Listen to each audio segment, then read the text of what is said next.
Muy buenas tardes, sean todos bienvenidos a la tercera videoconferencia jurídica del curso Prisión Preventiva y Medidas Alternativas, que forma parte del programa de formación continua en garantías penitenciarias dirigido a jueces, secretarios, ayudantes judiciales, fiscales, secretarios y asistentes de fiscalía y defensores públicos. En esta tarde está con nosotros la doctora Nancy Quispillo Motoya, a quien le agradecemos haber aceptado nuestra invitación para ser ponente de del presente evento. Antes de iniciar, me permito realizar las recomendaciones. Cada participante debe ingresar a la plataforma con su nombre y apellido. Por favor, no usar sobrenombres ni alias. También con la finalidad de registrar su asistencia, por favor, ingresar al link de registro de asistencia que vamos a copiar en este instante en el chat Zoom para todos. Deben ingresar a ese link y registrar allí de forma correcta sus datos. Por favor, les rogamos que escriban de forma correcta, sobre todo su cédula y su correo electrónico, para que luego no tengan problemas al momento de rendir la evaluación cuando corresponda y de obtener su respectivo certificado. Especialmente la cédula y el correo electrónico deben estar correctamente escritos. También les solicitamos mantener encendidas sus cámaras durante todo el evento. Quienes tengan cámara en sus judicaturas o en sus dispositivos de los que se estén conectando, les recomendamos colocarse en un lugar cerca del Wi-Fi, verificar que el audio de su dispositivo esté al máximo para que puedan escuchar. Y también les informamos que los micrófonos se encuentran silenciados para evitar interferencias, interrupciones o ruidos durante la exposición del ponente. Las preguntas que ustedes deseen plantear a la expositora, por favor, realizarlas de la forma y de la manera más clara posible y realizarlas por escrito en la sección chat del Zoom. Estas preguntas serán respondidas al finalizar la ponencia. No se permite consulta de casos, situaciones personales, sino única y exclusivamente preguntas académicas, preguntas relacionadas a la ponencia que se va a dictar.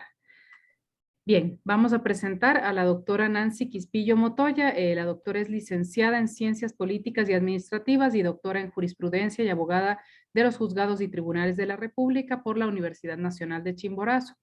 Fue consultora para la Secretaría Ejecutiva Nacional del Consejo Nacional de la Niñez y Adolescencia por los sectores sociales, abogado litigante del Consorcio Jurídico Falconi y Falconi Asociados.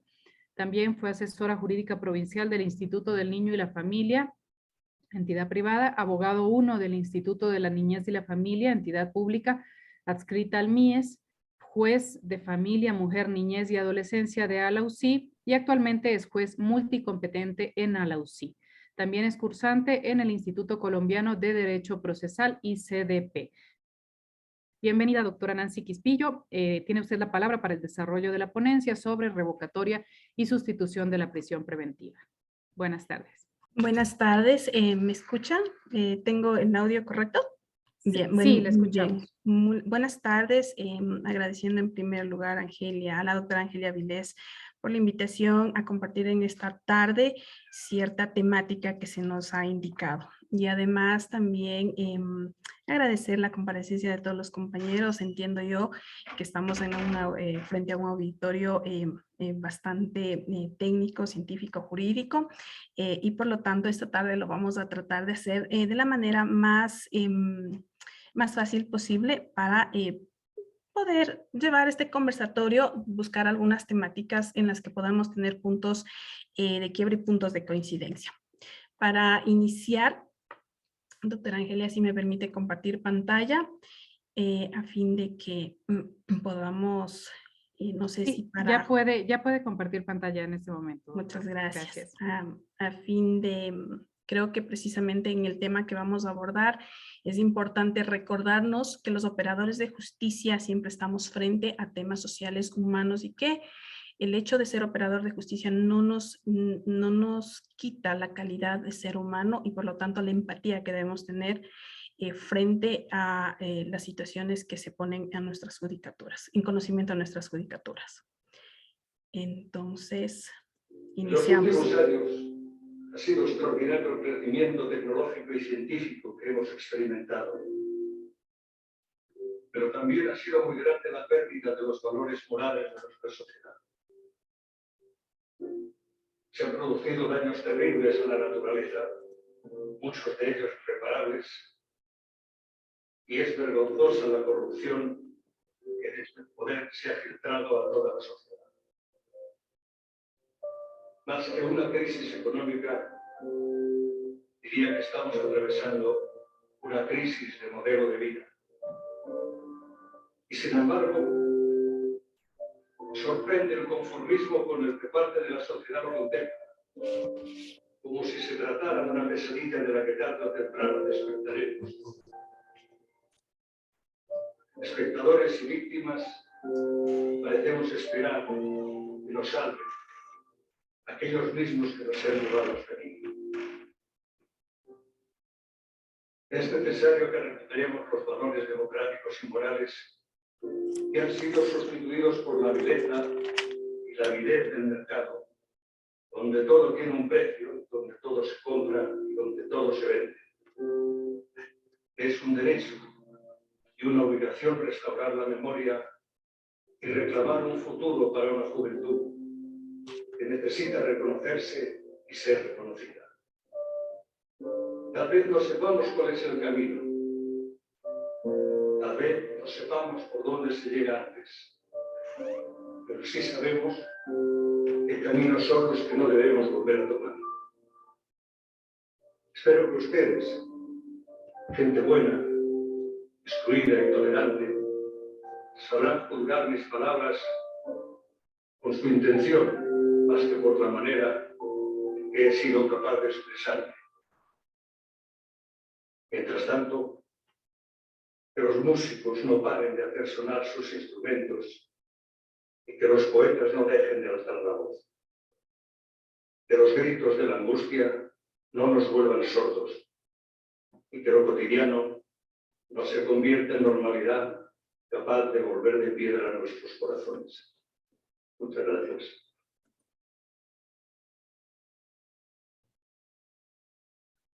Bien, con este antecedente recordándonos una vez más que somos seres humanos y que precisamente la parte final del mensaje expone que los gritos de la angustia no nos vuelvan sordos, vamos a iniciar con el tema que se me ha encargado el día de hoy, que en la cual vamos a tratar sobre la revocatoria y sustitución de la prisión preventiva. En efecto, para abordar esta temática, necesariamente vamos a acudir a unos conceptos breves respecto de la prisión preventiva. Con esto con la finalidad de tener como una parte introductoria a fin de luego ya entrar en la temática específica. Bien. En efecto, ustedes conocerán mejor incluso que la ponente que existen varias definiciones y conceptos venidos desde grandes doctrinarios. Por ejemplo, Rossini explica que la prisión preventiva en el proceso penal es la privación de la libertad del imputado con el fin de asegurar el proceso de conocimiento o la ejecución de la pena. En este contexto tenemos que indicar que el derecho a la libertad es una conquista social reconocida con efectos erga omnes. Al ser un derecho humano, este debe ser garantizado, respetado, protegido, tutelado por el Estado y en un caso de su eventual vulneración se deberá lo más pronto posible realizar una efectiva reparación. Si hacemos un breve recuento histórico respecto de por qué es importante el debido proceso o por qué es importante la seguridad jurídica frente a una decisión que el operador de justicia está obligado a tomar con base a las peticiones de fiscalía, recordemos que en Inglaterra el rey Juan Sin Tierra, allá por el año 1215, emitió uno de los primeros manifiestos denominados el Bill of Rights, conocida como Declaración de Derechos. Posterior tenemos la Declaración de los Estados de Virginia, la Independencia de los Estados Unidos, la Declaración del Hombre y el Ciudadano en 1789. Bien, precisamente al abordar la temática de la prisión preventiva no es necesario verificar y profundizar respecto del el derecho a la libertad como un derecho fundamental. Y se dice, y para todos no es desconocido, que el derecho a la libertad, después del derecho a la vida, es el derecho más importante del ser humano. El derecho a la libertad ambulatoria es uno de los, esta factibilidad de circular sin restricción alguna, constituye una de las conquistas de mayor regambre conseguidas por la humanidad. En ese sentido, ¿cómo no buscar o verificar la importancia como derecho fundamental que es el derecho a la libertad? Bien, en cuanto al tema ya netamente, la prisión preventiva ha sido y es una de las medidas cautelares de carácter personal más discutidas en el desarrollo del proceso penal, donde el juez de garantías penales asume el deber de garantizar, por un lado, la búsqueda de la verdad, el reconocimiento de los derechos vulnerados de la víctima, hasta que judicialmente no se demuestre lo contrario. Sin embargo, en contraposición de esta figura jurídica existente en nuestro organismo, en nuestro ordenamiento jurídico, también está en contraposición uno de los principios más importantes para el ser humano, como es el ser tratado como inocente mientras no se demuestre lo contrario. En los foros académicos hay el constante debate entre los doctrinarios del derecho y juristas que se centra en la confrontación de la garantía procesal de la prisión preventiva, considerado como una medida de última ratio, y el principio constitucional de presunción de inocencia como garantía pro homine. Entonces, consideramos que tanto el derecho a la libertad versa o se encuentra contrapuesto en un momento determinado con el jus puniendi que tiene el Estado, y a la vez versus la paz social y la convivencia en el que todos los seres humanos nos encontramos de una u otra forma, la convivencia social, los hechos, las vivencias cotidianas del día a día, es lo que hace que exista un andamiaje jurídico a través del cual la búsqueda incesante de la paz social es los que nos han llevado al creador, al asambleísta en nuestro caso, a buscar la normativa para que este hecho se pueda llegar a materializar. El principio de presunción de inocencia es universal, es decir, tiene un contexto mundial. Como conocemos, los pactos y tratados internacionales sobre derechos humanos ratificados por el Ecuador se refieren a este principio de presunción de inocencia. ¿Y por qué abordamos la presunción de inocencia? Porque precisamente la garantía procesal de la prisión preventiva, como ya habíamos indicado anteriormente, de alguna manera se encuentra en controversia con este principio de presunción de inocencia. Ya lo dice la Declaración Universal de los Derechos Humanos en su artículo 11, contempla: toda persona acusada de delito tiene derecho a que se presuma su inocencia mientras no se pruebe su culpabilidad conforme la ley en juicio público en el que se le hayan asegurado todas las garantías necesarias para su defensa. La Constitución en el 76.2 explica: se presumirá la inocencia de toda persona y será tratada como tal mientras no se declare su responsabilidad mediante resolución en firme o sentencia ejecutoriada.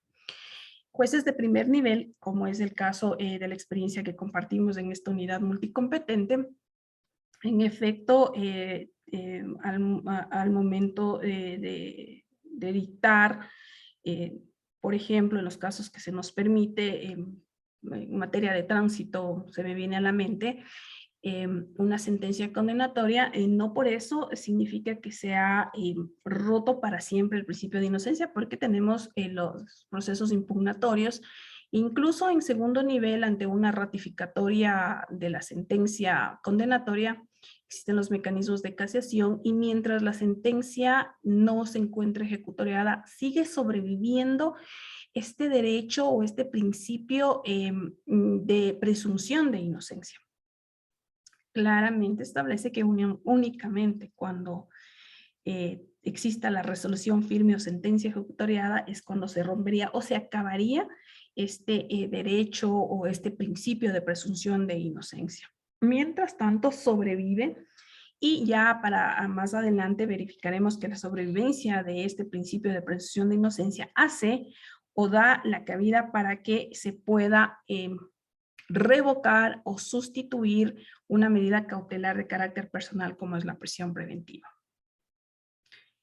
En el sistema acusatorio oral en el que nos desenvolvemos, el ideal por el cual nos debemos llevar es que se debe investigar para detener, lo cual es completamente distinto a lo que sucedía en el sistema inquisitivo, que primero se detenía para investigar. Consideramos que todas las personas, incluidos operadores de justicia, fiscales, defensores públicos, gente de derecho, profesionales del derecho, si bien es cierto, en este momento podríamos gozar de nuestro completo derecho a la libertad, no es menos cierto que pudieran suceder cosas de las que creo que ningún ciudadano, ningún individuo está libre. Y podríamos, en un momento determinado, incluso nuestro derecho a la libertad se puede limitar. Como seres humanos no sentiríamos al momento que de gozar de una libertad, de un derecho tan fundamental, nos ponemos del otro lado y cómo nos gustaría que el sistema judicial, la ejecución de los principios, la aplicación de los principios, de las reglas, de las normas constitucionales, pudieran ir encaminadas a protegernos en nuestros derechos. Entonces, siempre es importante desde el punto de vista del operador de justicia, y he ahí el reto para los operadores de justicia en que o somos funcionalistas o somos garantistas. Desde ese punto de vista, necesariamente podemos y debemos de hecho basar nuestras decisiones en lo que establece el bloque de constitucionalidad, la norma misma desarrollada constitucionalmente. Estamos obligados a aplicar la Constitución, sin embargo, existe en la norma especial los casos en los que en efecto se le pone limitación de cierta manera a los principios constitucionales. Y es por eso que el abuso de la prisión preventiva ha generado graves consecuencias en el sistema de rehabilitación social, los hacinamientos en los centros de privación de libertad con personas sin sentencia, es decir, con personas que llevan en sí esta figura de la prisión preventiva. Por tanto, debemos recordarnos que el numeral 6 del 522 del Código Orgánico Integral Penal señala que la prisión preventiva como una medida cautelar únicamente debe ser ejecutada para asegurar la presencia de la persona procesada. Si verificamos u observamos los requisitos del artículo 534 del Código Orgánico Integral Penal, indefectiblemente nos dirigen a que la prisión preventiva debe ser precedida únicamente si el delito es grave por el bien jurídico lesionado, esto con relación con el mandato constitucional del numeral 1 del artículo 77 que señala: la privación de la libertad no será la regla general y se aplicará para garantizar la comparecencia del imputado o acusado al proceso. El Ecuador ya ha sido sancionado u observado por la Corte Interamericana de Derechos Humanos. Por ejemplo, en el caso Carranza-Alarcón versus Ecuador, señala que la prisión preventiva constituye una medida más severa que se pueda imponer a una persona imputada y por eso debe ser aplicada excepcionalmente. La regla debe ser la libertad de la persona procesada, mientras se resuelva acerca de su responsabilidad penal. Esta es una sentencia que apenas data de hace 2 años, la fecha es 3 de febrero del 2020. Bien, como habíamos indicado anteriormente, lo ideal sería lograr que la prisión preventiva sea una medida excepcional que es como consta en la ley, facultad otorgada tanto a fiscales como a jueces al pedir y a conceder. Sin embargo, los medios de comunicación han logrado que se opinen todo y de todo. Y es por ello que la existencia actualmente de juicios paralelos en que opinan, incluso en sus reportajes, señalan la culpabilidad, este mensaje llega a la sociedad con el consecuente desmedro de la imagen de la justicia. En el último año, particularmente, hemos observado a los operadores de justicia cómo han sido cuestionados las decisiones de los jueces y la sociedad a través de, especialmente o en la actualidad ya redes sociales, hacen un juicio sin conocer los detalles de lo que realmente está pasando dentro de una verdad procesal, a la que los operadores de justicia estamos atados, a lo que los operadores de justicia nos debemos. Esto no es no son decisiones personales, sino con base a las actuaciones fiscales, a las actuaciones de los sujetos procesales mismos. Es entonces cuando el juez debe liberarse de la búsqueda de la aceptación pública y entender que las decisiones con base a los hechos que realmente son necesarios considerar dentro del proceso es lo que a la larga nos da la tranquilidad para continuar. Bien, ¿cómo no traer a colación en este momento a Ferrajoli, quien es uno de los máximos exponentes del garantismo y que indica que debe haber un juez independiente que intervenga para reparar las injusticias sufridas, para tutelar los derechos de un individuo, aunque la mayoría o incluso los demás en la totalidad se unieran contra él, hablando del juez. Dispuesto a absolver por la falta de pruebas, aun cuando la opinión general quisiera la condena, o a condenar si existen pruebas, aun cuando esa misma opinión demandase una absolución. Bien, dicho esto, un poco de la generalidad de la prisión preventiva, vamos netamente al tema que es en cuanto a la revocatoria de la prisión preventiva. Bien, tenemos un único artículo se encuentra la revocatoria de la prisión preventiva en el artículo 535 del Código Orgánico Integral Penal. Y claramente nos señala que si se cumplen los presupuestos establecidos en dicho artículo, que son los siguientes. 1, cuando se han desvanecido indicios o elementos de convicción que lo motivaron. Cuando la persona procesada ha sido sobreseída, ratificada su estado de inocencia. Cuando se produce la caducidad. En este caso no se puede ordenar nuevamente una prisión preventiva. Y por declaratoria de nulidad que afecte a dicha medida. Es decir, una vez verificada la existencia de alguno de estos parámetros, se podrá solicitar al juez que se revoque la prisión preventiva. Ejemplificando, estaríamos, por ejemplo, en el numeral 1, cuando se han desvanecido los indicios o elementos de convicción, hablemos de un delito de carácter sexual. Alguna vez sucedió en esta unidad que todo apuntaba y en efecto en temas de delitos sexuales, personalmente tengo ese prejuicio del cual en efecto debo de liberarme, pero en temas de niños, niñas y adolescentes, que la prisión preventiva debería ser no debería someterse a tanto análisis cuando existen este tema de indicios o elementos de convicción suficientes para motivar una prisión preventiva.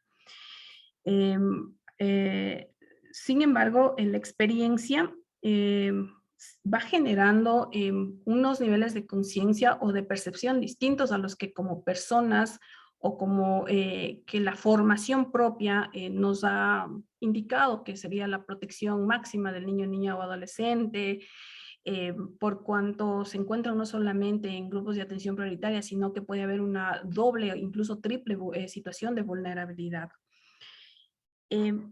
en un caso de violación con un producto como de esta violación como embarazo, Fiscalía acusa, sostiene, define su pretensión de prisión preventiva, y el fiscal en efecto con un hecho fáctico tan fuerte en un adolescente otorga una prisión preventiva. Y al transcurso de la instrucción, por ejemplo, existe un ADN en el cual se verifica que el producto de la violación, que era un embarazo, no correspondía a quien fue ya procesado por una violación y que tenía una prisión preventiva. Entonces, estos primeros elementos que resultan relevantes para la fiscalía y para el juez, evidentemente para tomar una decisión de esta naturaleza, de otorgar una prisión preventiva, podría encuadrarse dentro de lo que dice el numeral 1, ¿no? Se van desvaneciendo estos indicios o elementos de convicción que motivaron a tomar una decisión de esta naturaleza.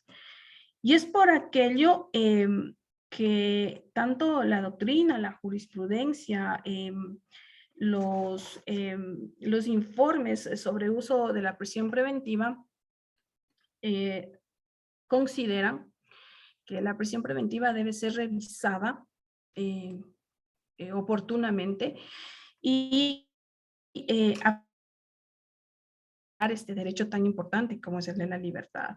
Se dice también que no solamente el hecho de revocar una prisión preventiva cuando la persona procesada no estaría encasillada dentro de los parámetros para emitir una prisión preventiva, no significa una reparación, solamente el hecho de revocar, porque de por medio existió tiempo privado de la libertad, un tiempo además que se ha dejado su tejido social aparte, laboral y otros. Claro, cada caso en concreto es distinto y precisamente para eso están los fiscales que colaboran, que arman el caso, que presentan la carga argumentativa del por qué solicitar la prisión preventiva, y es el juez quien tiene que hacer el ejercicio intelectual y mental a fin de establecer si en efecto el caso en concreto se encasilla dentro de los parámetros para tomar una prisión preventiva. Y lo otro, el momento de revocar la prisión preventiva también el juez verificará en efecto que se cumplan este tipo, los presupuestos establecidos en el artículo 535 del Código Orgánico Integral Penal. Y es por este breve compartir de la experiencia que se veía entonces que lo que comienza como un simple indicio genera la búsqueda de evidencias y que después podrían ser aceptadas como pruebas. Y al empezar o al desvanecerse estos indicios que motivaron la prisión preventiva, estos corren, me refiero a los indicios, la suerte de no convertirse en prueba, por lo tanto la consecuencia lógica es su revocatoria. En cuanto al numeral 2, cuando la persona procesada ha sido sobreseída o ratificado su estado de inocencia, es concordante con el artículo 605 del Código Orgánico Integral Penal, que establece los casos en los que opera. Recordándonos que la presentación del sobreseimiento, o incluso ya cuando existe una sentencia ratificatoria ratificando el estado de inocencia, evidentemente la revocación de la prisión preventiva es una consecuencia apenas lógica. En cuanto a cuando se produce la caducidad, que es un tema bastante delicado, este tema de los 6 meses y del año en delitos ya con reclusión, ya es imposible que no se pueda revocar la prisión preventiva. El juez tiene de hecho la obligación de ejecutarlo inmediatamente. Ya en cuanto a las responsabilidades que puede acarrear el hecho de que se haya caducado, se haya permitido la caducidad de la prisión preventiva, ese es otro tema que no vamos a abordarlo en este momento, pero que es bastante difícil para los operadores de justicia en el sentido de los fiscales, de los mismos jueces, Es una situación bastante delicada, bastante difícil de sobrellevar cuando nos acercamos o se caducó la prisión preventiva. Y por la declaratoria de nulidad que afecte a dicha medida. La declaratoria de nulidad, bueno, generalmente en el espacio de los jueces puede venir ya, de hecho viene de segundo nivel, y salvo en las excepcionalmente que no se afecte al momento en que se declaró la prisión preventiva, no tendríamos ninguna consecuencia, pero el momento en que ya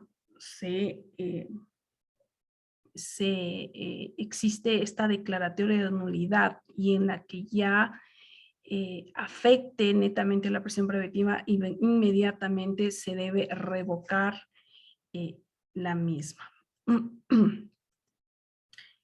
Bien, existe un documento bastante interesante e importante, creo que en la ejecución de las funciones tanto de Fiscalía, Defensoría Pública, jueces. Este es el informe sobre el uso de la prisión preventiva en las Américas, emitida por la Comisión Interamericana de Derechos Humanos y que apenas data desde el 2013. Entonces, ¿por qué es importante tramitar y otorgar una respuesta inmediata a las peticiones de revocatoria de prisión preventiva? En este informe, que tiene más de 100 recomendaciones en distintas áreas, pero en una de las que podríamos adoptar para este tema es que existe la recomendación A, que son de carácter general relativas a las políticas del Estado, número 5, y expone: adoptar con carácter urgente las medidas necesarias para corregir el retardo procesal y revertir el alto porcentaje de las personas que se encuentran privadas de su libertad sin una condena firme, entre ellas disponer los recursos necesarios para tal fin. ¿Y por qué es importante adoptar las medidas necesarias para corregir el retardo procesal? Porque cuando hablamos de una prisión preventiva, recordemos siempre que es una persona que se encuentra privada de la libertad sin una condena firme, que no solamente acarrea la consecuencia física del encierro, sino que estas consecuencias también son psicológicas, sociales, de señalamiento y escarnio público, además de la espera de los tiempos. Por lo tanto, frente a las peticiones, a la tramitación de las peticiones de revocatoria de prisión preventiva, sí debemos ponerle o hacerlo en los menores tiempos posibles, a fin de que, bueno, como operadores de justicia logremos ejecutar ciertas recomendaciones que vienen desde la Comisión Interamericana de Derechos Humanos. En la recomendación C, en el marco legal de aplicación de la prisión preventiva, en el numeral 3 se expone o expone el informe sobre el uso de prisión preventiva, que el hecho de que esté previsto un periodo máximo de prisión preventiva no deberá impedir que se examine regularmente la necesidad real del mantenimiento de dicha medida en los términos indicados en las presentes recomendaciones. A lo largo del informe sobre el uso de prisión preventiva le otorga al juez una facultad que, si bien es cierto, no está expresamente establecida en el Código Orgánico Integral Penal, pero el examen regular de la prisión preventiva refiere a este informe que debería hacerlo el operador de justicia, el juez. Es una responsabilidad bastante, yo creo que difícil de ejecutar, porque como tenemos en la práctica, quien solicita este tipo de revisión es la fiscalía o el procesado. Bien, en la recomendación F, con relación a la independencia de los operadores de justicia, explica: como medidas de acompañamiento y fortalecimiento institucional, las autoridades judiciales encargadas de la aplicación de la prisión preventiva se recomienda, entre otras medidas, capacitar a los operadores de justicia para desempeñarse en situaciones de alta controversia social, en las que será objeto de presiones antes de decidir y de críticas y cuestionamientos después de haber decidido. creo que todos, sobre todo los operadores de justicia en materia penal, en los últimos años han sufrido, bueno, yo debo agradecer que en el espacio en el que me encuentro ejerciendo la administración de justicia, no existe esta situación tan difícil de la controversia social como en ciudades grandes e importantes como Quito, Cuenca, Ambato, Guayaquil, Manta, en los que realmente el juez es cuestionado por otorgar prisión preventiva y también por no hacerlo. Entonces, ¿qué le queda a la función judicial? Yo creo que sobre todo porque entendiendo que el Consejo de la Judicatura, al ser un ente administrativo, debería aportar con este tipo de acompañamiento y fortalecimiento institucional.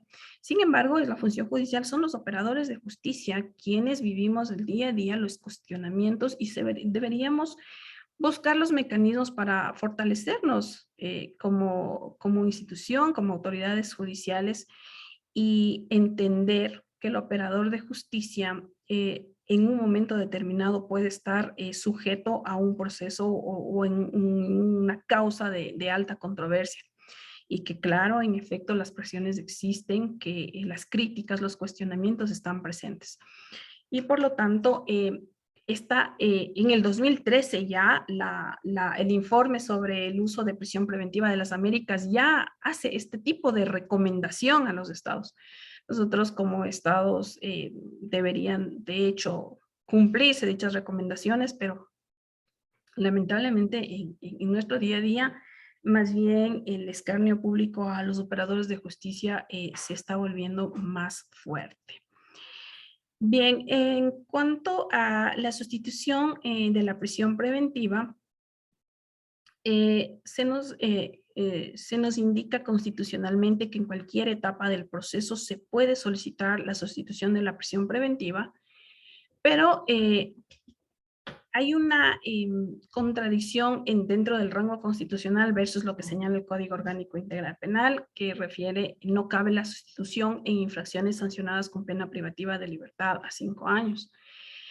Como jueces, ¿qué es lo que deberíamos aplicar o cómo ya frente a un hecho puntual respondemos como operadores de justicia? Esta normativa, a breves luces, refiere que estaría en contraposición al principio de presunción de inocencia constante en el 76.2 y incluso en el 5.4 del Código Orgánico Integral Penal. Como podemos establecer, si en cualquier etapa del proceso penal se puede solicitar una sustitución de medida preventiva, la limitante de que no cabe esta sustitución en infracciones sancionadas con penas privativas de libertad a superior a 5 años, aparentemente entra en una colisión de principios. Y de acuerdo con el 425 de la Constitución de la República del Ecuador, se determina la supremacía constitucional, entonces deberíamos aplicar la Constitución. Más aún cuando es una norma supranacional, que además existen pactos y convenios internacionales sobre derechos humanos y que prevalecen sobre cualquier norma jurídica. Pero como operador de justicia ya en el momento en que existe una petición de sustitución de la prisión preventiva y está frente a esta norma especial, escrita de la materia, como la queramos decir, que no cabe la sustitución en infracciones señaladas con pena privativa de libertad superior a 5 años, ¿cuál sería nuestra respuesta? ¿Cómo debemos actuar? He ahí la responsabilidad del operador de justicia. Se debe aplicar, dice los libros, la doctrina, la jurisprudencia, indudablemente es la Constitución. Alexi, uno de los proponentes de las garantías, de los jueces garantistas, refiere que la ponderación, y que nos queda el camino de la ponderación, y que la ponderación no es otra cosa más que la optimización relativa a principios contrapuestos. y que cuanto mayor sea el grado de insatisfacción o de detrimento de un derecho o de un principio, mayor debe ser la importancia de satisfacer el otro. Con base a esta teoría de Alexis, prevalecería como el principio constitucional la libertad ambulatoria y por ende debería proceder la sustitución de la prisión preventiva por una o más de las medidas sustitutivas establecidas en el 522 del Código Orgánico Integral Penal. Para Ricardo Vaca Andrade, cuando se refiere a las medidas cautelares, manifiesta que resulta claro que son ciertas las ocasiones, aunque no como regla general, se hace indispensable que el titular del órgano jurisdiccional, el juez penal competente, disponga la adopción de una o más medidas para asegurar la presencia del procesado, de los objetos empleados para cometer el delito, para que en el momento oportuno puedan servir como medio de prueba y en el caso de que la sentencia sea condenatoria, puede ejecutarse en su persona y la pena que se establezca para aquel. Bien. No como operadores de justicia, como jueces, como personas que tenemos conocimiento en la rama del derecho, no es que debemos hacer una defensa inamovible de lo que es la sustitución de la prisión preventiva. Como habíamos indicado anteriormente, todo depende del tipo de delito, de las condiciones de los mismos y que los elementos que deben ser aportados por la Fiscalía, quien tiene la pretensión penal, es estos elementos bajo los cuales el juzgador debe hacer un análisis sesudo para lograr una decisión acorde a los hechos que se presentan ya en las audiencias respectivas. Debemos considerar el 82 de la Carta Fundamental, que en efecto refiere al principio de seguridad jurídica. Y este es el andamiaje jurídico que nuestro país tiene para sustentar la existencia de las normas previas, claras, públicas y que deben ser aplicadas por los jueces competentes. Bien, refiriéndonos o ahondando en ese tema de la seguridad jurídica, ya lo ha dicho la Corte Constitucional en la causa número 227 12 CC de 21 de junio del 2012, que al igual que la tutela judicial efectiva, la satisfacción de los principios de la seguridad jurídica y la garantía del cumplimiento de las normas dependen en gran medida del responsable de la aplicación normativa. Y el responsable de la aplicación normativa, en este caso, son los jueces, ¿sí? Por lo tanto, si bien es cierto que los organismos con potestad legisferante depende en primera instancia la preexistencia de tales normas y por lo tanto, esta comporta per se una acción de garantía de los principios, no es sino hasta que ella se concreta que cobra la plena eficacia. ¿Y cuándo se concretaría? Cuando tanto los sujetos procesales y el operador de justicia hace un análisis consciente, jurídico, constitucional de la aplicación, en este caso, de la revocatoria, de la sustitución de la prisión preventiva, que evidentemente para que podamos tomar una decisión en torno a esta, ya habría un análisis previo e importante en el que se tomó en cuenta o en el que se dictó una prisión preventiva. En la sentencia dictada de 18 de agosto del 2021, dentro del caso 8-20-CN del 2021, emitida por la Corte Constitucional frente a una consulta de constitucionalidad realizada por la doctora Paola Campaña, quien era una juez, entiendo yo que de unidad judicial de Quito. El 18 de agosto del 2021 existió el pronunciamiento a través del cual el Pleno de la Corte Constitucional del Ecuador expidió la sentencia ya anteriormente referida y con mérito a un análisis bastante interesante del cual sí deberíamos todos quienes estamos inmiscuidos en el tema de materia, en materias penales, leernos y analizar la ponencia que hace la juez ponente. Y en la decisión en final refiere en mérito de lo expuesto, administrando justicia constitucional y por mandato de la Constitución de la República del Ecuador, el Pleno de la Corte Constitucional resuelve declarar inconstitucional la frase contenida en el inciso primero del artículo 536 del Código Orgánico Integral Penal. Se establece: en las infracciones sancionadas con pena privativa de libertad superior a 5 años. Bien, aquí está la respuesta de nuestro de nuestra más alta corte en el sentido de lo que habíamos abordado hace un momento. Usted como operador de justicia, ¿qué aplicaría? ¿El rango constitucional o la norma que todavía mantiene el Código Orgánico Integral Penal? Existe ya una decisión, no tiene ni un año esta decisión, y el máximo organismo establece en sus numerales, dice: ahora bien, es preciso dejar claro que no basta que con estos requisitos se cumplan únicamente al momento de dictar la medida de prisión preventiva, pues la grave intromisión en las esferas de la libertad del procesado debe mantener su justificación constitucional a lo largo de toda su vigencia.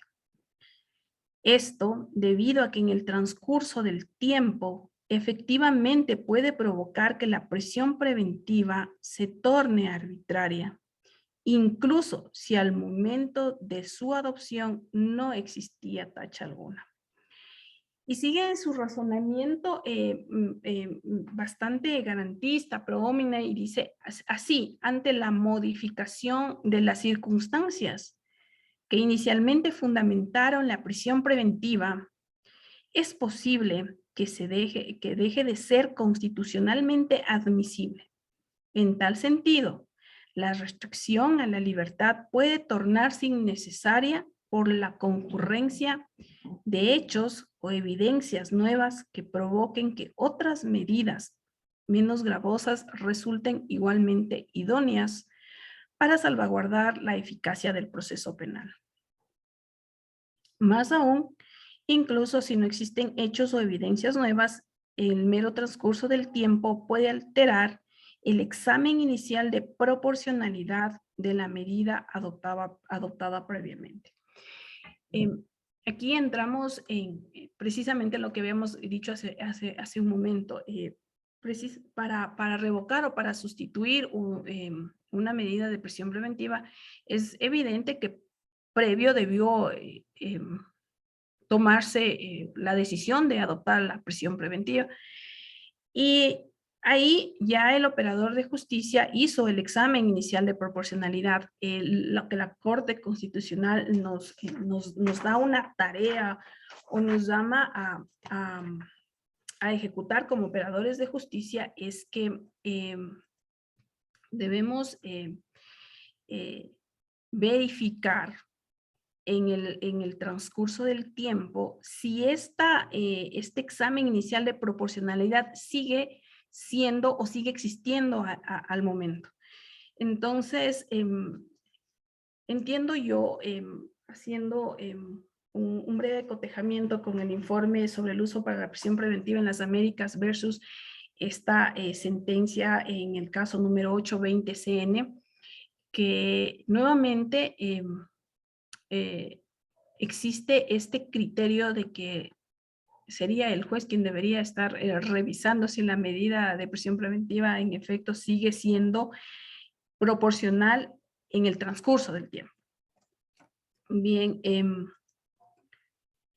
En esta misma sentencia, Ramiro Ávila Santamaría indicaba que la prisión preventiva no debe depender del cumplimiento de requisitos formales, como si fuera un ejercicio matemático, tales como el caso consultado si se demuestra arraigo. El juez o jueza tiene que mirar caso por caso. Puede ocurrir que en un caso de muerte o de delitos graves existan garantías efectivas para que se cumplan los fines del proceso sin necesidad de privar a la libertad de una persona procesada. Bien, si bien es cierto, la ponencia del juez constitucional en ese momento, Ramiro Ávila Santamaría,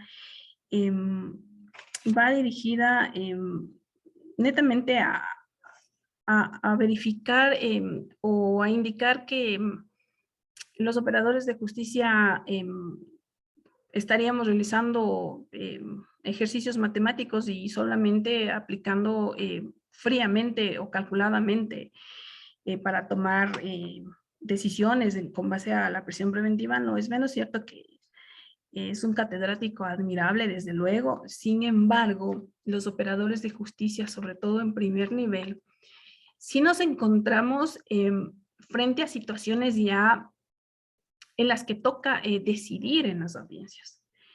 Entonces, un poco la cátedra a veces no baja a lo que realmente ya sucede con los operadores de justicia en primer nivel, en los que definitivamente al momento de formular cargos y pedir una prisión preventiva o cuando así considera el fiscal solicitarla, las decisiones, en efecto, nosotros las tomamos con base en la normativa propia para la materia, ¿no? El Código Orgánico Integral Penal es claro en referir que en efecto hay elementos a través de los cuales el operador de justicia sustenta o fundamenta sus decisiones. Bien,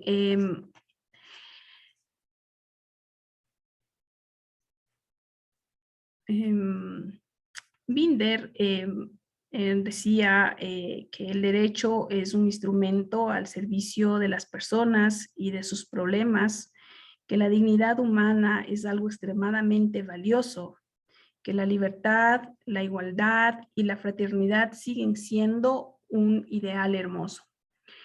Bien, como operadores de justicia, si bien es cierto, tenemos las normativas claras en cuanto a la finalidad de la prisión preventiva en el artículo 35 en cuanto a la revocatoria, el artículo 536 en cuanto a la sustitución. No es menos cierto que con todo la teoría, la jurisprudencia del nuevo constitucionalismo, del garantismo, de los derechos fundamentales, frente a una petición, en primer lugar, de prisión preventiva y frente a una petición de revocatoria y sustitución de prisión preventiva, debemos tomarnos nuestro tiempo o estudiar, me refiero a tomar nuestro tiempo antes de las audiencias, no alargar los procesos, y centrarnos en tomar una mejor decisión o las decisiones que sean en derecho, que estén fundamentadas, que estén garantizadas, a fin de que incluso sea una salvaguarda a los jueces como operadores de justicia. Recordemos que ahora mismo las cortes provinciales, la Corte Nacional puede calificar nuestras acciones como error inexcusable, como falta de debida diligencia y otras, y que precisamente es pues nuestro trabajo el día a día. Sin embargo, no está por demás ir capacitándonos, irnos adentrando mayormente en el mensaje que trae todos los estudios, que traen las estadísticas a nivel mundial incluso. Esto con la finalidad de entender por qué hay tantos reparos en cuanto a la prisión preventiva, a la revocatoria, a la sustitución. Brevemente comentaba con mis colegas de aquí que leyendo sobre esto ya decíamos, dejemos pues libres a todos, porque aquí ya cabe la sustitución y la revocatoria para todo el mundo basados en todos estos grandes estudios que se hacen, pero hay una razón humana para aquello, y es con la que empezamos hablando, y es que después del derecho a la vida, el derecho a la libertad es uno de los bienes más preciosos que tenemos. Nosotros que actualmente solamente estamos por este tema del paro nacional encerrados en un edificio sin poder salir, ¿cómo llevarán o cómo serán los días de las personas privadas de la libertad con prisión preventiva? Es decir, que no tienen una condena en firme, que no saben qué sucede, cuál será el desenlace jurídico, y por lo tanto sí es importante que hagamos los análisis correctos a fin de poder otorgar un mejor servicio en este sentido, ¿no? Es un tema bastante delicado que a la larga sí trae una responsabilidad muy grande para el operador de justicia, porque no solamente hablan las estadísticas, sino también habla qué hacemos en cuanto a una verdadera administración de justicia, en dónde encontramos la paz social. Para finalizar este breve conversatorio, siempre me gusta traer a colación a Miguel de Cervantes en su obra Don Quijote de la Mancha, y en una parte importante para mí dice: la libertad, Sancho, es uno de los más preciosos dones que a los hombres dieron los cielos. Con ella no pueden igualarse los tesoros que encierra la tierra ni el mar encubre. Por la libertad, así como por la honra, se puede y se debe aventurar la vida. Y por el contrario, el cautiverio es el mayor mal que pueda venir a los hombres.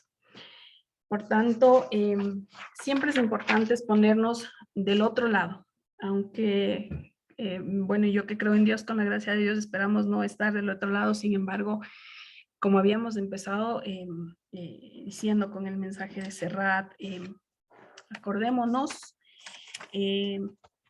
o no seamos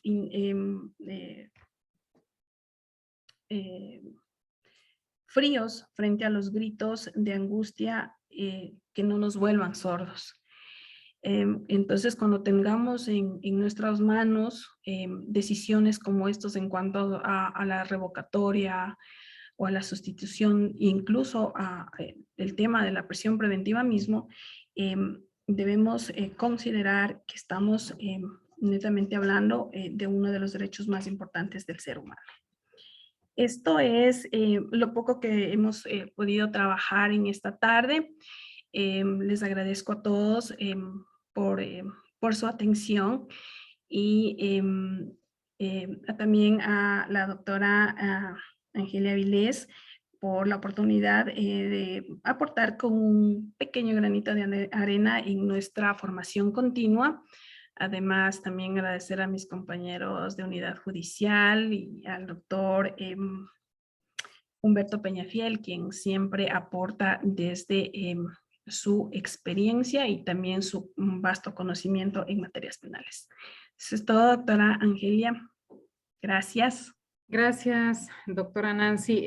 Yo sugiero que, como ha transcurrido una hora, tomemos un breve descanso de 5 minutos para luego dar paso ya a las preguntas y concluir el evento. ¿Le parece bien?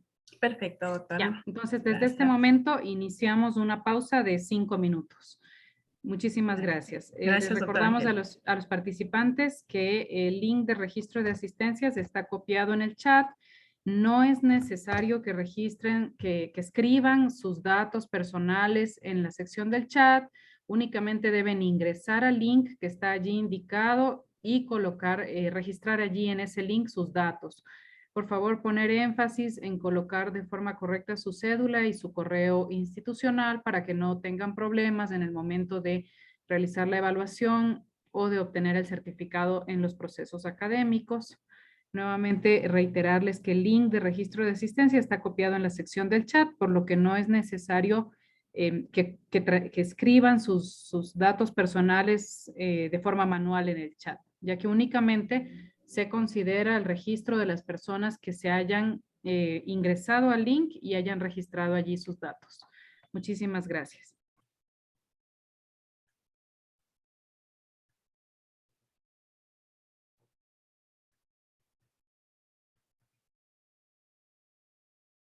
David, hay una. Venga acá.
Buenas tardes. Hay un doctor que pregunta si ya terminamos el evento. No, estamos en una pausa hicimos de 5 minutos, faltan 2 minutos para que termine la charla.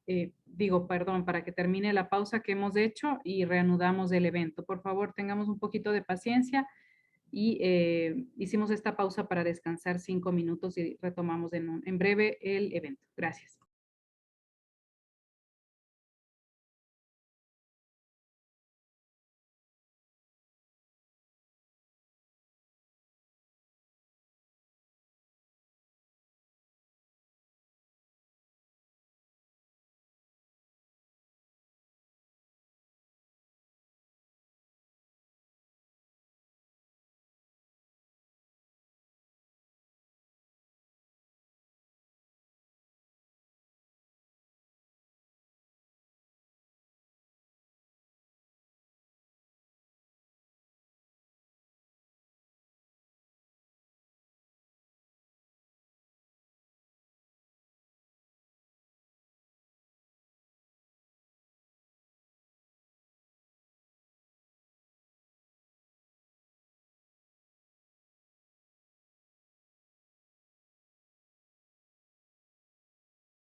Bien, retomamos entonces la conferencia.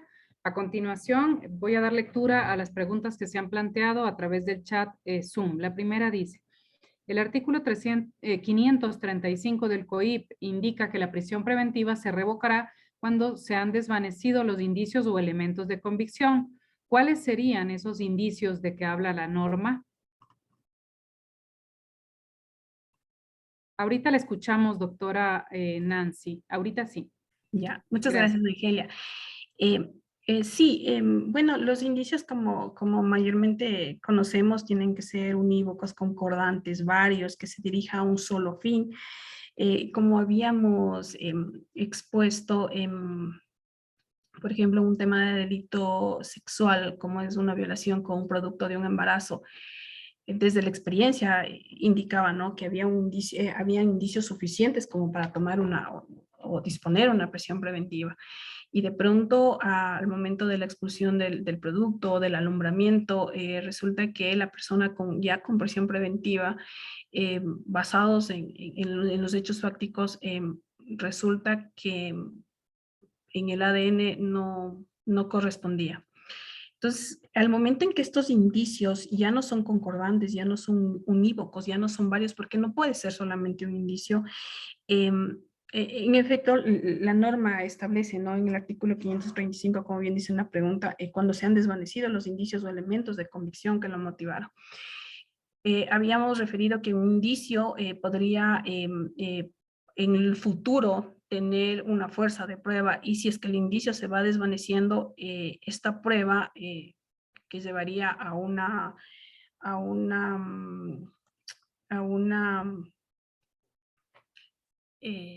a una posible imposición de pena, ya no existiría, y como consecuencia el juzgador tiene que ser bastante meticuloso al momento de verificar que en efecto se van desvaneciendo los indicios, y así un sinnúmero de situaciones que ya en la práctica a todos se nos ha presentado, que en un momento determinado estamos, fiscalía y los operadores de justicia tienen el convencimiento de que en efecto una persona es autora cómplice de un tema como autor de un hecho o de un delito, y precisamente la Fiscalía, con su objetividad, tiene la obligación de comunicar al operador de justicia respecto de los cambios o de que estos indicios, por ejemplo, se desvanecieron, ¿sí? Yo creo que más bien va este tema de los indicios o de cuando se van desvaneciendo los indicios, es una responsabilidad fuerte de la Fiscalía. Y como Fiscalía lo que debe es comunicar, fundamentar y motivar las peticiones necesarias al operador de justicia para que en un hecho determinado de que una persona esté cumpliendo una prisión preventiva con base a indicios que van desapareciendo, inmediatamente se revoque o se sustituya una medida tan fuerte como es la prisión preventiva. Eso. Gracias, doctora. La siguiente pregunta, se indicó al principio que las preguntas pueden plantearlas por escrito a través del chat del Zoom. Esa es la metodología que vamos a utilizar. La siguiente pregunta dice, sobre la revisión de la prisión preventiva, ¿se conoce algún pronunciamiento de la Corte Constitucional en cuanto a este aspecto? Bien, habíamos indicado en cuanto al tema de la revisión de la prisión preventiva que existía esta sentencia bastante importante, interesante, no solamente en el contexto argumentativo o en la carga de reflexión constitucional, sino que ya materializa la inconstitucionalidad establecida en el artículo 536, este tema es en las infracciones sancionadas con pena privativa de libertad superior a 5 años, declaró la inconstitucionalidad de aquella. Entonces, precisamente para referirnos al tema, yo creo que sí nos podemos valer de esta sentencia o de los argumentos que constan en esta sentencia bastante interesante sobre la revisión de la prisión preventiva. Creo que al ser uno de los procedimientos más novísimos, más que apenas data de octubre del 2021, sí es importante considerarlo, ¿no? es muy inteligenciador porque en el aspecto 40, por ejemplo, dice que la Corte ha establecido que la Constitución contempla la prisión preventiva como una medida excepcional que tiene como finalidades exclusivas garantizar la comparecencia de la persona procesada, garantizar el derecho de las víctimas a una justicia pronta, oportuna y sin dilaciones, y 3, asegurar el cumplimiento de la pena, por lo que en ningún caso se puede perseguir fines punitivos o de cumplimiento anticipado de la pena. Y hay abundante reflexión jurídica respecto de que en efecto la prisión preventiva o la revisión de esta o la no revisión de esta, lo que en efecto está haciendo es una pena anticipada. Gracias. Doctora, la siguiente pregunta dice, ¿se puede dictar una medida de prisión preventiva aun cuando el fiscal no la solicite, habiendo evidencia del cumplimiento de los requisitos del artículo 534 del COIP? Bueno, esa es una decisión y yo creo que a cada operador de justicia le corresponde, pero desde la práctica yo no lo he hecho. Yo no he aplicado una prisión preventiva mientras no pida, no solicite, no fundamente, no argumente y no justifique la fiscalía. ¿Cómo podría yo tomar esa decisión si es que frente con mis propios argumentos o con mi propia reflexión, si no estoy conociendo los elementos que deben necesariamente encontrarse en el expedientillo fiscal, en las investigaciones? Y yo no lo he hecho y creo, a menos de que cambie en muchas circunstancias en el futuro, no lo haría. No dispondría una prisión preventiva mientras no solicite la fiscalía. Y es que precisamente habíamos hablado de los informes sobre el uso de la prisión preventiva, sobre esta sentencia que salió hace poco de la Corte Constitucional en que es la obligación de la Fiscalía no solamente es solicitar, sino que lo que necesariamente la Fiscalía debe hacer es sustentar. Y para un poco inteligenciarnos más, existe la resolución 14 del 2021 emitida por la Corte Nacional de Justicia, en la que ampliamente desarrolla el tema de la prisión preventiva. Y en los 4 artículos que desarrolla y que es de obligatoria aplicación para los operadores de justicia, refiere que la prisión preventiva es una medida de carácter excepcional, debe ser solicitada y ordenada de conformidad a las circunstancias en cada caso concreto bajo criterios de última ratio y podrá ser impuesta solo cuando se desprenda que procesalmente ninguna otra medida cautelar personal es útil y eficaz. Y aquí estaría la respuesta, ¿no? En esta resolución 14 del 2021. La Fiscalía, al momento de fundamentar su solicitud de prisión preventiva, justificará la existencia de todos los requisitos establecidos en el 534, evidenciando el riesgo procesal y que las medidas alternativas no son suficientes para evitarlo. Como consecuencia de este articulado que es de obligatoria aplicación para los operadores de justicia, no, si Fiscalía no solicita, yo no dicto una prisión preventiva. Gracias. La siguiente pregunta dice, ¿qué le garantiza a la víctima el desarrollo del proceso sin dilación si el procesado goza de una medida cautelar diferente a la prisión preventiva? ¿Cómo ponderar los derechos de la víctima versus los derechos del procesado? Bien, la garantía o el respeto a los derechos de la víctima no solamente está atada a la medida personal de prisión a la medida cautelar personal de prisión preventiva. No, los derechos de la víctima no solamente son asegurados a través de esta medida cautelar. Existe todo un proceso penal a través del cual se puede garantizar los derechos de la víctima, porque si atamos o solamente basamos en una medida, en la medida cautelar de la prisión preventiva, esto es, estoy segurísima que van a existir varios derechos, no solamente a la celeridad, sino otros más importantes como es incluso el tratamiento pro homine mismo, que no estarían garantizados. Entonces, como que atar o justificar que a través de la prisión preventiva sí se pueden respetar los derechos, que no haya dilaciones u otros, es un poquito como que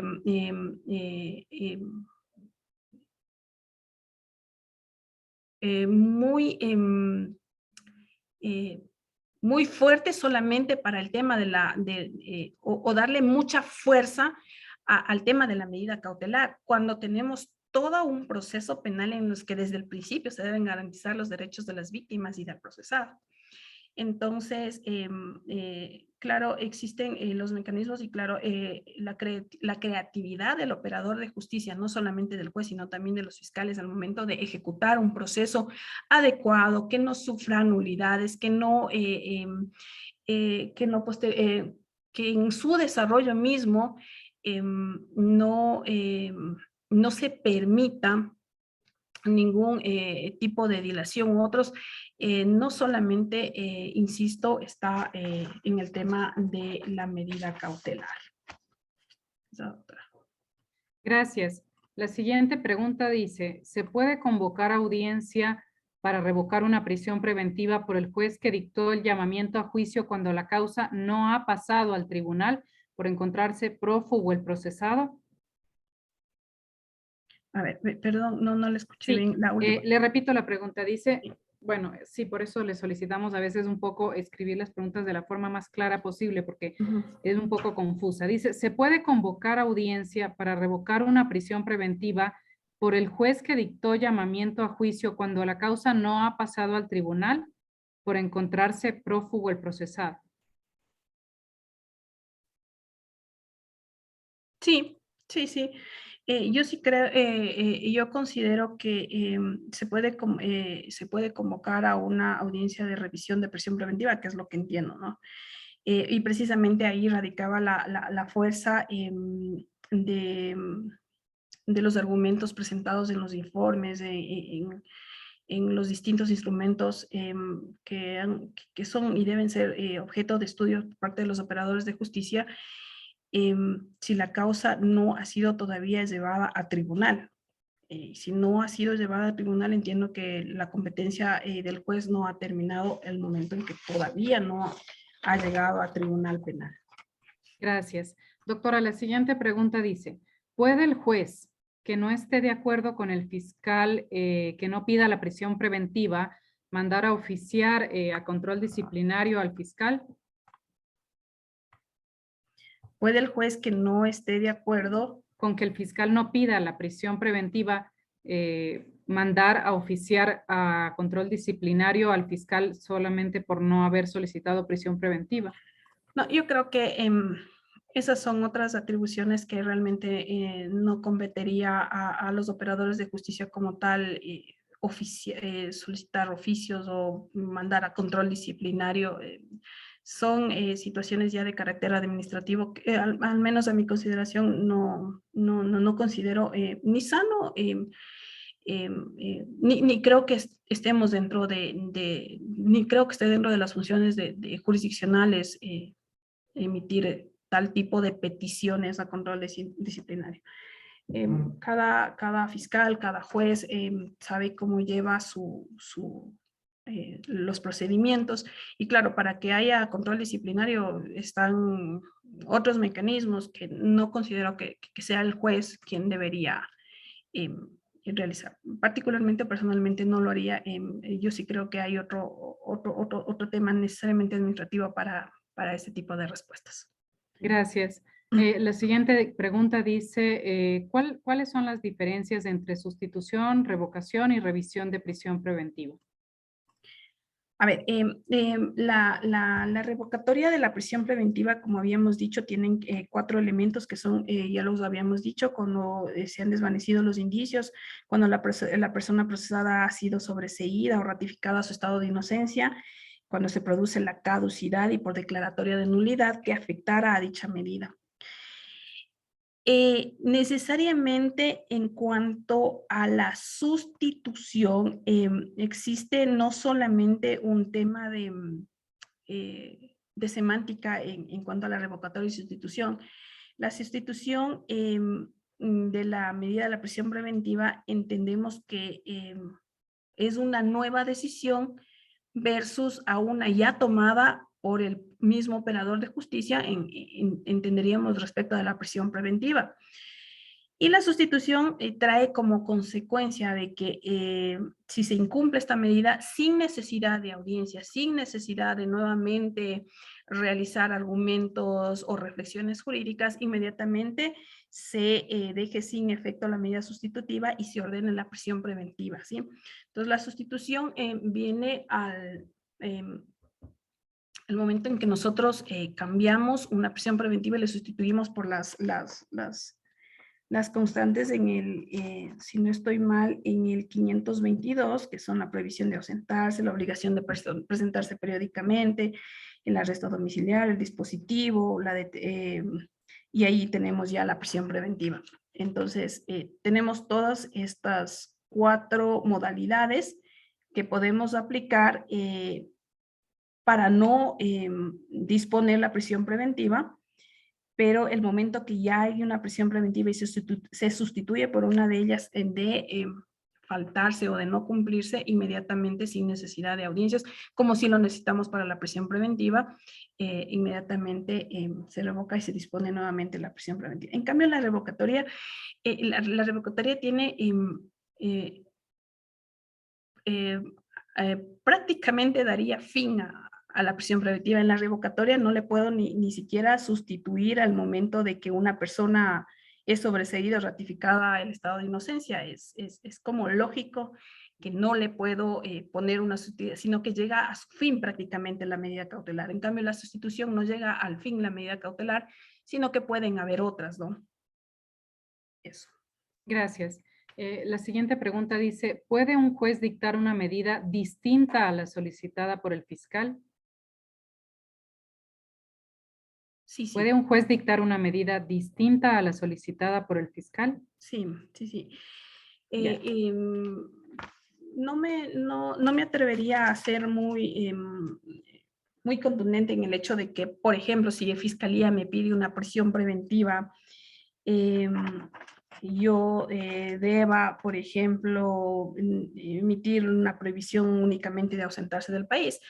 Como habíamos indicado, cada caso en concreto trae consigo una realidad, tanto en el marco jurídico como en las condiciones de los hechos fácticos. Ahora, si bien es cierto, esta es precisamente el ejercicio intelectual que le toca realizar al juez, porque generalmente, o en los delitos que ya superan los 5 años, ya que son que podrían llegar a una pena de reclusión, Fiscalía suele solicitar siempre la prisión preventiva. He ahí la importancia de la Defensoría Pública, de la Defensoría Particular, en justificar de que esta medida de prisión preventiva no sería proporcional. Entonces, ahí cabría en aplicar por parte del operador de justicia una de las otras modalidades de medidas cautelares. Esto es la prohibición de ausentarse, la obligación de presentarse periódicamente, el arresto domiciliario o el dispositivo de vigilancia. Precisamente la sentencia 820, la resolución 14 del 2021, refiere que aunque Fiscalía puede solicitar, si no ha justificado, si no ha argumentado, si no ha fundamentado como corresponde, el juez en muchas ocasiones no puede aceptar una petición de prisión preventiva. Entonces, claro, ahí simplemente podemos poner otras modalidades. Nosotros, bueno, lo he hecho en muchas, no en muchas ocasiones, pero en algunas sí que Fiscalía no ha logrado sustentar como corresponde su petición de prisión preventiva. He rechazado y he puesto, por ejemplo, la presentación periódica a la Fiscalía o al mismo juzgado. Bien, con esto damos por concluido el evento. Agradecemos a la doctora Nancy Quispillo por sus valiosos aportes en el desarrollo de la ponencia del día de hoy. A los participantes les recordamos, por favor, estar atentos a su correo electrónico institucional, medio por el cual se les remite toda la información correspondiente. La próxima conferencia será el jueves 23 de junio desde las 16 horas para continuar con la cuarta conferencia sobre medidas alternativas y su relevancia para la inmediación en el juicio, con ponencia de la doctora Isabel Cristina González Palacios. Igualmente se les enviará por correo la convocatoria y los datos de conexión Zoom para el evento. Por favor, si tienen inquietudes o preguntas en torno a los procesos que se realizan, pueden escribir al correo escuela.judicial@funcionjudicial.gov.es. Muchísimas gracias, doctora, nuevamente. Muchas gracias, doctora Angelia. Un placer. Gracias. Les esperamos el próximo jueves y damos entonces por concluido el evento. Gracias.